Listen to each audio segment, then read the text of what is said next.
Las Vegas is a city of total surveillance, where every movement on the Strip is recorded by thousands of cameras.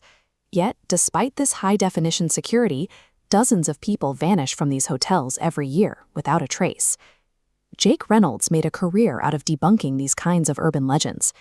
In early 2029, he arrived at the Royal Vale Hotel to investigate rumors of an impossible 51st floor.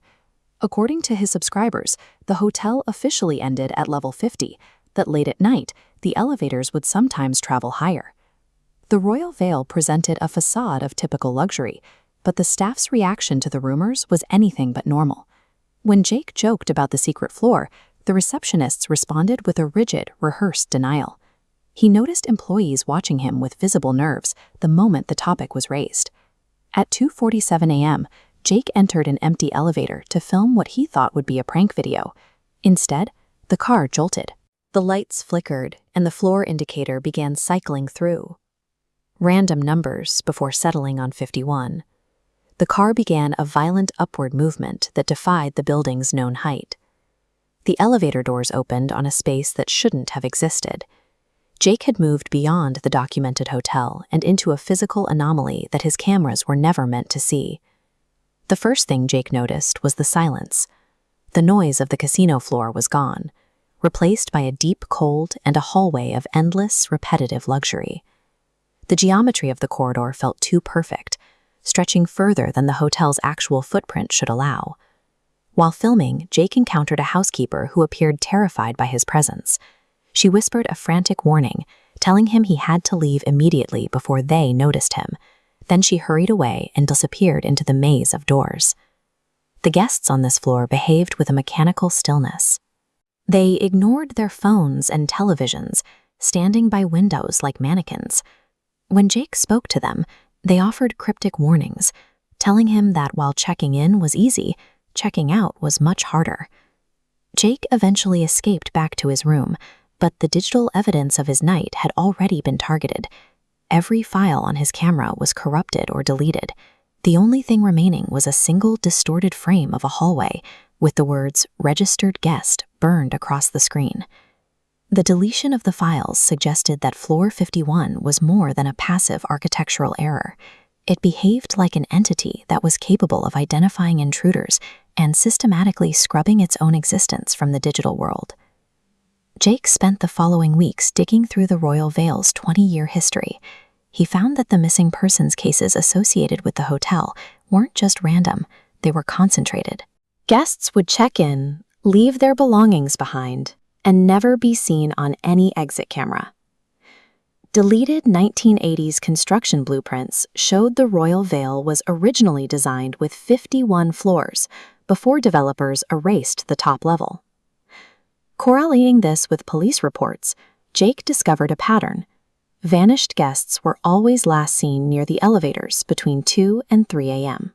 Convinced he could expose the truth, Jake returned to the hotel. He brought analog recording equipment and backup batteries, believing that non-digital tools would be harder for the hotel to manipulate or erase. The hotel was operating with 2 layers of deception. A corporate cover-up of historical deaths functioned as a shield, hiding a space that had become a persistent hunting ground for unsuspecting guests. Jake successfully triggered the elevator glitch a second time. Upon returning to floor 51, he found it significantly more crowded. The guests were dressed in a jarring mixture of styles, their clothing reflecting several different decades, all existing in the same space. He encountered a group of guests dressed in strictly 1980s professional attire. They spoke as if they had just arrived for a conference, entirely unaware that 40 years had passed in the world below them. Another group was trapped in the early 2000s. A woman named Emily told Jake she was visiting from 2018, yet she showed no signs of aging and no awareness that her short stay had already lasted years. The illusion of life on the floor began to fracture when Jake looked into a hallway mirror.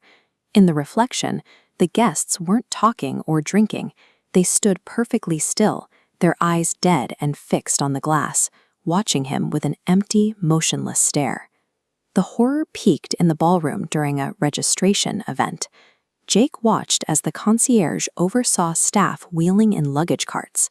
On those carts were the real-world guests from the floors below, unconscious and taken directly from their beds.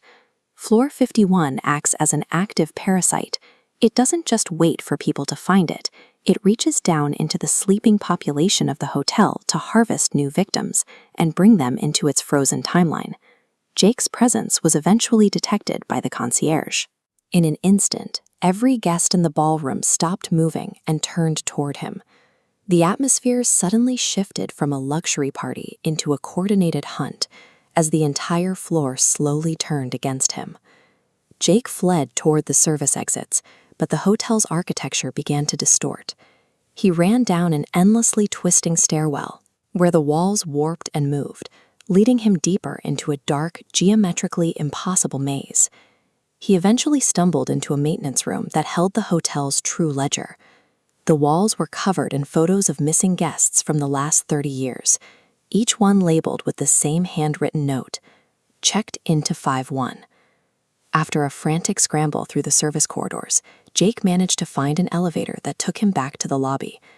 He woke up in his bed the next morning with no physical proof, his cameras missing, and his clothes still damp from the hotel sprinklers. Months after leaving Vegas, Jake found a hidden frame in his footage containing a final message. That night, he received an automated email confirming an extended stay at the Royal Vale, listing his status as a permanent guest.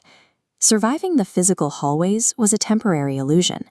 The reservation confirmation suggests that once the hotel marks a guest for an extended stay, their final checkout is only a matter of time.